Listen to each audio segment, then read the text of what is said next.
ਸਾਨੂੰ ਐਨਾਲਿਸਿਸ ਦੱਸਿਓ ਜੀ, ਜਿਹੜਾ ਤੁਸੀਂ ਮਿਡ ਅਮਰੀਕਨ ਟਰੱਕ ਸ਼ੋਅ ਦੇ ਉੱਤੇ ਪਿਛਲੇ ਵੀਕ ਤੁਸੀਂ ਉੱਥੋਂ ਹੀ ਆਪਣੇ ਨਾਲ ਫੋਨ ਦੇ ਉੱਤੇ ਜੁੜੇ ਸੀਗੇ, ਗੱਲਬਾਤ ਜਿਹੜੀ ਹੋਈ ਸੀ, ਜਿੱਦਾਂ ਤੁਸੀਂ ਦੱਸ ਰਹੇ ਸੀਗੇ ਵੀ FMCSA ਵਾਲੇ ਜਿਹੜੇ ਤੁਹਾਨੂੰ ਉੱਥੇ ਹੀ ਟੱਕਰ ਕੇ ਗੱਲਬਾਤ ਜਿਹੜੀ ਉਹ ਤੁਸੀਂ ਉੱਥੇ ਕੀਤੀ, ਕਈ ਤਰੀਕੇ ਦੇ ਸਵਾਲ ਜਵਾਬ ਹੋਏ।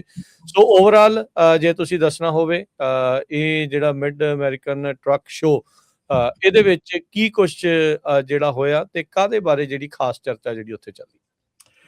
ਬਿਲਕੁਲ ਰਾਜਕਰਨ, ਮਿਡ ਅਮਰੀਕਾ ਸ਼ੋਅ ਪਹਿਲੀ ਗੱਲ ਤਾਂ ਬਹੁਤ ਲਾਹੇਵੰਦ ਰਿਹਾ ਇਸ ਸਾਲ ਜਾਣਾ ਜਿਹੜਾ ਸੀਗਾ, ਕਿਉਂਕਿ ਬਹੁਤ ਜ਼ਿਆਦਾ ਜਿਹੜੇ DOT FMCSA ਅਫੀਸ਼ੀਅਲ ਸੀਗੇ ਉਹ ਉੱਥੇ ਆਏ ਹੋਏ ਸੀ, including Sean Duffy, including Derek Barrs. So main ਜਿਹੜੀ ਡੈਰਿਕ ਬਾਰਸ ਜਿਹੜੇ ਸੀ ਉਹ ਪਹਿਲਾਂ ਪਤਾ ਸੀਗਾ ਆਉਣਾ ਹੈ, ਲੇਕਿਨ ਸ਼ੌਨ ਡੈਫੀ ਹੁਣਾਂ ਨੇ ਜਿਹੜਾ ਅਚਾਨਕ ਉੱਥੇ ਆ ਕੇ ਜਿਹੜਾ ਇੱਕ ਦਿਨ ਸ਼ਮੂਲੀਅਤ ਕੀਤੀ।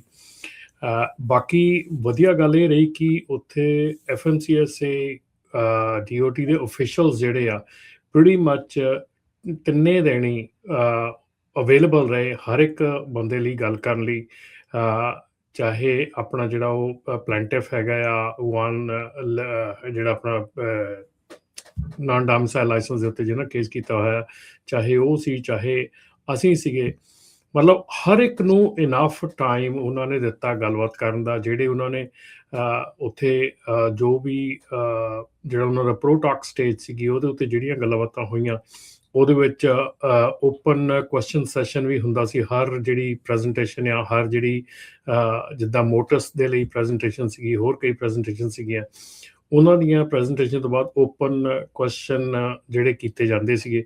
ਸੋ ਉਹਦੇ ਵਿੱਚ ਵੀ ਅਸੀਂ ਜਿਹੜੇ ਆ ਆਪਣੇ ਡੈਰਿਕ ਬਾਰ ਸੀਗੇ, ਇਹਨਾਂ ਨੂੰ ਇਹ ਕੁਐਸਚਨ ਪੁੱਟ ਕੀਤਾ ਸੀਗਾ ਕਿ ਜਿਹੜੇ ਸਾਡੇ ਹੁਣ ਡਰਾਈਵਰਸ ਆ, ਜਿਹੜੇ ਨਾਨ ਡੋਮਿਸਾਈਲ ਡਰਾਈਵਰਸ ਆ, ਉਹਨਾਂ ਦੇ ਵਿੱਚ ਸਾਰੇ ਡਰਾਈਵਰਸ ਬੈਡ ਨਹੀਂ ਹੈਗੇ। ਸੋ ਇਹ ਉਹ ਵੀ ਮੰਨਦੇ ਆ, ਅਸੀਂ ਵੀ ਮੰਨਦੇ ਹਾਂ ਕਿ ਬੈਡ ਡਰਾਈਵਰ ਸਾਰੇ ਨਹੀਂ ਹੈਗੇ, ਲੇਕਿਨ ਉਹਨਾਂ ਨੂੰ ਵਾਪਸ ਲਿਆਉਣ ਦਾ ਕੀ ਉਹਨਾਂ ਨੇ ਕੋਈ ਐਸਾ ਪ੍ਰੋਗਰਾਮ ਰੱਖਿਆ ਹੈਗਾ ਜਿਹਦੇ ਵਿੱਚ ਕਿ ਉਹਨਾਂ ਨੂੰ ਵਾਪਸ ਵਰਕਫੋਰਸ 'ਚ ਲਿਆਂਦਾ ਜਾਵੇ? ਇਹ ਕੁਐਸਚਨ ਜਿਹੜਾ ਮੇਨ ਸਾਡਾ ਰਿਹਾ ਸਾਰੇ ਥਾਈਂ, ਅਸੀਂ ਉੱਥੇ ਜਿੱਥੇ ਵੀ ਕਿਸੇ ਨੂੰ FMCSA ਨੂੰ ਕੁਐਸਚਨ ਕੀਤਾ, ਸੋ ਉਹਨਾਂ ਨੂੰ ਇਹ ਜਿਹੜਾ ਸਾਡਾ ਕੁਐਸਚਨ ਸੀਗਾ ਇਹ ਮੇਨ ਚੱਲਦਾ ਰਿਹਾ ਉਹਨਾਂ ਦੇ ਨਾਲ। ਸੋ ਜਿਹਦੇ ਵਿੱਚ ਉਹਨਾਂ ਨੇ ਕਿਹਾ ਕਿ ਅਜੇ ਤੱਕ ਕੋਈ ਐਸਾ ਪ੍ਰੋਗਰਾਮ ਅਸੀਂ ਨਹੀਂ ਕੀਤਾ ਹੈਗਾ ਜਿਹੜਾ ਕਿ ਅਸੀਂ ਉਹਦੇ ਵਿੱਚ ਉਹਨਾਂ ਨੂੰ ਵਾਪਸ ਲਿਆਉਣ ਦੀ ਕੋਈ ਗੱਲ ਕੀਤੀ ਹੋਵੇ। ਪਹਿਲਾਂ ਤਾਂ ਅਸੀਂ ਜਿਹੜਾ ਕਿ ਕਲੀਨ ਅਪ ਕਰ ਰਹੇ ਹੈਗੇ ਆ, ਸੋ ਇਹਦਾ ਲਿਆਉਣ ਦਾ ਅਜੇ ਕੋਈ ਤਰੀਕਾ ਨਹੀਂ ਰੱਖਿਆ ਹੈਗਾ। ਪਰ ਉੱਥੇ ਇੱਕ ਤਾਂ ਡੈਫੀਨੇਟਲੀ ਜਿਹੜਾ ਸਾਰਾ ਮਾਹੌਲ ਸੀਗਾ ਉਹ ਨਾਨ ਡੋਮਿਸਾਈਲ ਲਾਇਸੈਂਸ ਦੇ ਖਿਲਾਫ ਸੀਗਾ। ਉੱਥੇ ਡਿਲਾਇਲਾ ਲਾਅ ਵੱਲੋਂ ਕਾਫੀ ਜ਼ੋਰ ਸ਼ੋਰ ਨਾਲ ਜਿਹੜਾ ਪਬਲਿਸਿਟੀ ਕੀਤੀ ਗਈ ਸੀਗੀ, ਵੱਡਾ ਟਰੈਕਟਰ ਟ੍ਰੇਲਰ ਦੇ ਉੱਤੇ ਪੂਰੀ ਪਿਕਚਰ ਲਾ ਕੇ ਉੱਥੇ ਲੈ ਕੇ ਆਈ ਗਈ ਸੀ, ਥਾਂ ਜਿਹੜੇ ਉਹਦੇ ਫਲਾਇਰ ਵੰਡੇ ਜਾ ਰਹੇ ਸੀ, ਥਾਂ ਉਹਦੇ ਬਾਰੇ 'ਚ ਗੱਲ ਕੀਤੀ ਜਾ ਰਹੀ ਸੀ। ਪਰ ਹਾਂਜੀ ਰਮਨ ਜੀ, ਮੈਂ ਜਿੱਦਾਂ ਤੁਸੀਂ ਇਹ ਗੱਲ ਮੁੱਦਾ ਜਿਹੜਾ ਉੱਥੇ ਤੁਸੀਂ ਸਵਾਲ ਕੀਤਾ ਵੀ ਉਹਨਾਂ ਡਰਾਈਵਰ ਦਾ ਕੀ, ਚਲੋ ਓਬਵੀਅਸਲੀ ਸਾਰੇ ਤਾਂ ਮਾੜੇ ਨਹੀਂ ਹੁੰਦੇ, ਜਿਹੜੇ ਕੁਛ ਕੁ ਮਾੜੇ ਆ ਉਹਨਾਂ ਦੇ ਨਾਮ ਦੇ ਉੱਤੇ ਹੁਣ ਸਾਰਿਆਂ ਦੀ ਹੀ ਰੋਜੀ ਰੋਟੀ ਦੇ ਉੱਤੇ ਲੱਤ ਜਿਹੜੀ ਉਹ ਵੱਜ ਚੁੱਕੀ ਆ। ਇਹ ਪਹਿਲਾਂ ਨਹੀਂ ਸੀ ਮੁੱਦਾ ਨਾ ਨਾਨ ਡੋਮਿਸਾਈਲਡ ਦਾ, ਇਹ ਰੀਸੈਂਟਲੀ ਹੀ ਆਪਾਂ ਜਿਹੜਾ ਉਹ ਦੇਖਿਆ, ਖਾਸ ਕਰਕੇ ਜਦੋਂ ਇਮੀਗ੍ਰੇਸ਼ਨ ਕ੍ਰੈਕਡਾਊਨ ਤੋਂ ਬਾਅਦ ਦੇ ਵਿੱਚ ਹੀ ਆਪਾਂ ਦੇਖਿਆ ਵੀ ਇਹ ਮੁੱਦਾ ਜਿਹੜਾ ਕਾਫੀ ਜ਼ਿਆਦਾ ਇਸ ਨੂੰ ਉਭਾਰਿਆ ਗਿਆ, ਪੋਲੀਟੀਸਾਈਜ਼ ਕੀਤਾ ਗਿਆ, ਪਰ ਕਹਿੰਦੇ ਵੀ ਅਜੇ ਵਾਪਸੀ ਦਾ ਕੋਈ ਰਾਹ ਨਹੀਂ ਆ। ਸੋ ਤੁਹਾਨੂੰ ਵੀ ਇਹੀ ਚੀਜ਼, ਇਹੀ ਵਾਈਬ ਜਿਹੜੀ ਉਹ ਨਜ਼ਰ ਆਈ ਵੀ ਇੱਕ ਕਾਈਂਡ ਆਫ ਜਿਹਦਾ ਮਿੱਥ ਕੇ ਹੀ ਇਹਨਾਂ ਦੇ ਖਿਲਾਫ ਜਿਹੜਾ ਕਹਿ ਲਓ ਵੀ ਹੁਣ ਸਾਰਿਆਂ ਨੂੰ ਹੀ ਰਗੜਾ ਜਿਹੜਾ ਉਹ ਲਾਉਣ ਲੱਗ ਗਏ?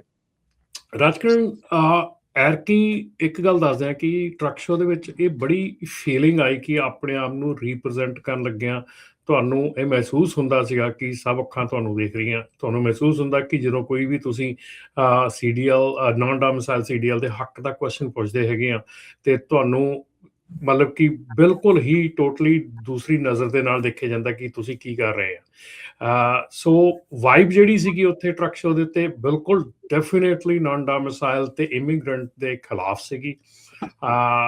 ਪਰ ਉਹਦੇ ਵਿੱਚ ਇਹ ਆ ਕਿ ਜੇ ਇਹੋ ਜਿਹੀਆਂ ਵਾਈਬਸ ਦੇ ਵਿੱਚ ਤੁਸੀਂ ਜਾ ਕੇ ਆਪਣਾ ਹੱਕ ਨਹੀਂ ਮੰਗ ਸਕਦੇ ਜਾਂ ਤੁਸੀਂ ਕੁਐਸਚਨ ਨਹੀਂ ਕਰ ਸਕਦੇ, ਫਿਰ ਤੇ ਕੋਈ ਮਤਲਬ ਨਹੀਂ ਬਣਦਾ ਕੋਈ ਹੈਗਾ। ਸੋ ਫਾਇਦਾ ਇਸ ਨਹੀਂ ਹੈ ਕਰਕੇ ਅਫਸੋਸ ਜ਼ਰੂਰ ਹੋਇਆ ਕਿ ਲੋਕੀ ਗੱਲਾਂ ਬਹੁਤ ਕਰਦੇ ਆ ਜੀ, ਤੁਸੀਂ ਕੁਐਸਚਨ ਪੁੱਛਣ ਜੋਗੇ ਹੈਗੇ ਆ, ਤੁਸੀਂ ਇੱਦਾਂ ਹੈਗੇ ਆ, ਪਰ ਉੱਥੇ ਜਾ ਕੇ ਗੱਲਬਾਤ ਜਿਹੜੀ ਕਰਨੀ ਆ, ਉਹ ਮੇਰੇ ਖਿਆਲ ਆਪਣੀ ਕਮਿਊਨਿਟੀ ਦੇ ਵਿੱਚ ਬਹੁਤ ਜ਼ਿਆਦਾ ਵੱਡੀ ਕਮੀ ਆ।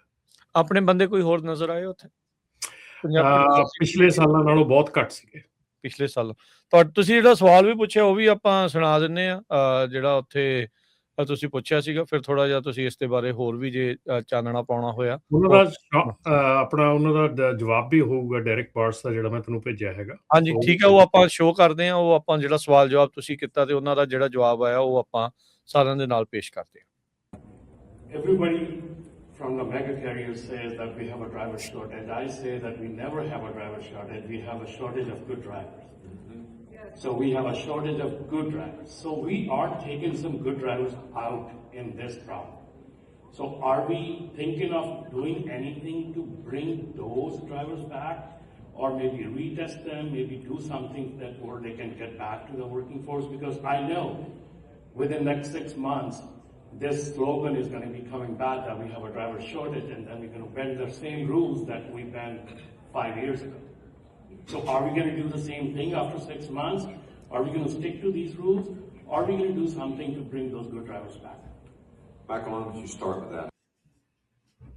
ਜੀ ਸੋ ਇਸ ਦੇ ਵਿੱਚ ਰਾਜਕਰਨ ਜਿਹੜਾ ਕੁਐਸਚਨ ਇਹੋ ਹੀ ਸੀਗਾ ਕਿ ਅਸੀਂ ਜਿਹੜਾ ਕੰਮ 6 ਸਾਲ ਪਹਿਲਾਂ ਕੀਤਾ ਸੀਗਾ, ਜਦੋਂ ਡਰਾਈਵਰ ਸ਼ਾਰਟੇਜ ਦਾ ਰੌਲਾ ਪਾਇਆ ਗਿਆ ਸੀਗਾ, ਡਰਾਈਵਰ ਸ਼ਾਰਟੇਜ ਦੀ ਗੱਲ ਬਹੁਤ ਜ਼ਿਆਦਾ ਮੈਗਾ ਕੈਰੀਅਰਸ ਨੇ ਕਰਤੀ ਸੀ ਤੇ ਗਵਰਨਮੈਂਟ ਨੇ ਰੂਲਸ ਬੈਂਡ ਕਰਤੇ ਸੀਗੇ, ਉਸੇ ਵੇਲੇ ਰੂਲਸ ਖੋਲਤੇ ਸੀਗੇ ਤਾਂ ਕਿ ਬਹੁਤ ਪਬਲਿਕ ਜਿਹੜੀ ਆ ਵਿੱਚ ਆ ਜਾਵੇ। ਤੇ ਉਸੇ ਦਰਮਿਆਨ ਹੀ ਕਈ ਜਿਹੜੇ ਐਸੇ ਡਰਾਈਵਰ ਆ ਜਿਹੜੇ ਕਿ ਆਪਾਂ ਸਾਰੇ ਭਲੀ ਭਾਂਤ ਜਾਣੂ ਆ ਕਿ ਉਸ ਟਾਈਮ ਤੇ ਟਰੱਕ ਸਕੂਲਾਂ ਦਾ ਕੀ ਹਾਲ ਸੀਗਾ, ਡਰਾਈਵਰਸ ਦਾ ਕਿਸ ਸਪੀਡ ਦੇ ਨਾਲ ਆ ਰਹੇ ਸੀ ਤੇ ਟਰੱਕਿੰਗ ਕੰਪਨੀਆਂ ਦਾ ਕੀ ਹਾਲ ਚੱਲ ਰਿਹਾ ਸੀਗਾ।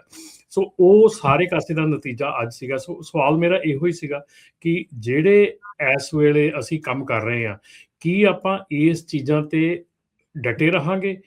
ਕੀ ਆਪਾਂ ਕੱਲ ਨੂੰ ਜਦੋਂ ਮੈਗਾ ਕੈਰੀਅਰ ਆਣ ਕੇ ਆਪਾਂ ਨੂੰ ਕਹਿਣਗੇ ਕਿ ਡਰਾਈਵਰ ਸ਼ਾਰਟੇਜ ਹੋ ਗਈ, ਹੁਣ ਕੀ ਆਪਾਂ ਇਹੋ ਹੀ ਰੂਲ ਨੂੰ ਬੈਂਡ ਕਰਨਾ ਸ਼ੁਰੂ ਕਰ ਦਿਆਂਗੇ? ਫਿਰ ਕੀ ਆਪਾਂ ਜਿਹੜੇ ਗੁੱਡ ਡਰਾਈਵਰਸ ਹੈਗੇ ਆ ਉਹਨਾਂ ਨੂੰ ਵਾਪਸ ਲਿਆਉਣ ਦੇ ਲਈ ਕੁਝ ਕਰ ਰਹੇ ਹਾਂ? ਕੀ ਜਵਾਬ ਦਿੱਤਾ ਸੀ ਇਹਨਾਂ ਨੇ ਤੁਹਾਡੀ ਇਸ ਵੀਡੀਓ ਵਿੱਚ? ਉਹਨਾਂ ਦਾ ਜਵਾਬ ਤਾਂ ਨਹੀਂ ਜਿਹੜਾ ਉਹ ਸੀਗਾ ਨਹੀਂ, ਤੁਹਾਡੇ ਨੈਕਸਟ ਜਿਹੜਾ ਵੀਡੀਓ ਮੈਂ ਤੁਹਾਨੂੰ ਭੇਜਿਆ ਹੈਗਾ ਉਹਦੇ ਵਿੱਚ ਹੈਗਾ। ਓਕੇ, ਫਿਰ ਪਤਾ ਨਹੀਂ ਰਸਤੇ 'ਚ ਹੀ ਆ ਜੇ ਟਿਕਿਆ ਪਹੁੰਚਿਆ ਨਹੀਂ ਫਿਰ ਸਾਡੇ ਕੋਲ ਉਹ ਜਿੰਨੀ ਦੇਰ ਤੱਕ ਤੁਸੀਂ ਸੈਂਡ ਕਰਦੇ ਆ। ਇਸ ਤੋਂ ਤੁਸੀਂ ਦੇਖੋ ਵੀ ਇਹ ਹੁਣ ਬੜਾ ਇੱਕ ਅਹਿਮ ਮੁੱਦਾ ਹੈ, ਪਰ ਆਈ ਥਿੰਕ ਇਹ ਵਾਕਿਆ ਹੀ ਵਿਚਾਰਨ ਵਾਲੀ ਗੱਲ ਆ ਵੀ ਜੇ ਇਵੈਂਚੁਅਲੀ ਇਹਨਾਂ ਨੇ ਮੋੜ ਦੇਣਾ ਆ, ਜੇ ਫਿਰ ਦੁਬਾਰਾ ਰੂਲ ਬੈਂਡ ਕਰ ਦੇਣੇ ਆ, ਵੀ ਤੁਸੀਂ ਪਹਿਲਾਂ ਹੀ ਉਸ ਹਿਸਾਬ ਦੇ ਨਾਲ ਜਿਹੜਾ ਉਹ ਕਰੋ ਕਿ ਇੱਕ ਵਾਰੀ ਸੋਚਦੇ ਵੀ ਪੂਰਾ ਕਲੀਨ ਅਪ ਕਰਕੇ ਫਿਰ ਹੌਲੀ ਹੌਲੀ ਜਿਹੜਾ ਕਰਾਂਗੇ। ਬੇਕਰਸਫੀਲਡ ਨਗਰ ਕੀਰਤਨ ਸੀਗਾ, ਉੱਥੇ ਵੀ ਕਈ ਜਿਹੜੇ ਡਰਾਈਵਰ ਆਪਾਂ ਨੂੰ ਟਰੱਕਰ ਜਿਹੜੇ ਮਿਲੇ ਸੀਗੇ ਤਾਂ ਉਹ ਇਹੀ ਰਮਨ ਜੀ ਕਹਿ ਰਹੇ ਸੀਗੇ ਯਾਰ ਹੁਣ ਅਸੀਂ ਕੀ ਕਰੀਏ, ਵੀ ਕਲਾਸ ਏ ਕਲਾਸ ਸੀ। ਮੈਂ ਕਿਹਾ ਦੇਖੋ ਜੀ, ਜੇ ਤਾਂ ਹੁਣ ਕਲਾਸ ਏ ਜਦੋਂ ਹੋਇਆ ਸਾਰਿਆਂ ਦਾ ਹੋਊਗਾ, ਸਾਰਿਆਂ ਲਈ ਬਰਾਬਰ ਹੀ ਹੋਣਾ। ਓਪਰਚੁਨਿਟੀ ਜਦੋਂ ਮਿਲਣੀ ਤੁਹਾਨੂੰ ਉਹਨਾਂ ਦੇ ਬਾਕੀਆਂ ਦੇ ਨਾਲ ਹੀ ਮਿਲਣੀ ਆ। ਅਦਰਵਾਈਜ਼ ਤੁਸੀਂ ਜਿਹੜੀ ਚੀਜ਼ ਹੋਰ ਕੰਮ ਕਰਦੇ ਆ ਉਹਦੇ ਤੋਂ ਵੀ ਜਿਹੜਾ ਉਹ ਜਾਂਦੇ ਨਾ ਲੱਗੋ। ਕੁਛ ਨਾ ਕੁਛ ਜਿਹੜਾ ਤੁਸੀਂ ਆਪਣਾ ਉਪਰਾਲਾ ਆ ਉਹ ਕਰਕੇ ਰੱਖੋ, ਅਦਰਵਾਈਜ਼ ਫਿਰ ਨਹੀਂ ਤਾਂ ਆਪਾਂ ਵੇਟ ਹੀ ਕਰਦੇ ਜਿਹੜਾ ਉਹ ਰਹਿ ਜਾਵਾਂਗੇ। ਫਿਰ ਉਹ ਸਿਚੁਏਸ਼ਨ ਕਿਤੇ ਨਾ ਕਿਤੇ ਫਿਰ ਆਪਣੇ ਲਈ ਹੀ ਇਵੈਂਚੁਅਲੀ ਜਿਹੜੀ ਉਹ ਬੈਡ ਜਿਹੜੀ ਉਹ ਬਣ ਜਾਊਗੀ। ਸੋ ਉਹ ਵੀ ਜ਼ਰੂਰ ਜਿਹੜਾ ਉਹ ਦੇਖਣ ਦੀ ਜਿਹੜੀ ਉਹ ਲੋੜ ਹੈਗੀ ਆ। But I have my lane that I'm trying to work in here to try to make sure that we have the Great most job dangerous drivers on the roadway. I don't really care where you come from. Honestly, I do not care. Yes. What I care about is the person that is sitting behind the wheel of that 80,000-pound vehicle. Number one, should you have actually been issued a driver's license in the first place? Yeah. And if you're here illegally and you can't get a driver's license, you don't comply. You do not get to sit behind the wheel of that truck. Absolutely. And you do not get to have... And listen, I'm not trying to get a clap here, to be honest with you, because at the end of the day, I'm trying to make sure that if I'm not going to compromise safety to put a butt in the seat. It's not going to happen. Absolutely, and we totally agree with the safety, and I am for all safety. I've been 30 years in trucking and doing it all in the right way. Right. And that is what we presented and we did in front of the previous administration that not to do this, but it has been done. Yeah. So I absolutely agree with you and absolutely, for it. Yeah. But again, thing is that are we going to go ahead and go bend these rules again? I'm not bending the rules. Somebody else might bend it, but I'm not bending it. How about that? Thank you, sir. Very Thank you. appreciate it. ਜੀ ਸੋ ਦੇਖੋ ਹੁਣ ਆਪਣੇ comments ਦੇ ਵਿੱਚ Jack Singh ਹੁਣੀ ਹੈ, ਇਹਨਾਂ ਦਾ ਨਾਂ ਹੈ ਜੈਕ ਸਿੰਘ ਹੁਣੀ ਪੁੱਛ ਰਿਹਾ ਕਿ ਕੀ ਮੈਨੂੰ ਸ਼ਾਨ ਡਫੀ ਹੁਣਾਂ ਨੇ ਪਹਿਲਾਂ ਇੰਗਲਿਸ਼ ਦਾ ਟੈਸਟ ਦੇਣ ਨੂੰ ਕਿਹਾ ਸੀਗਾ।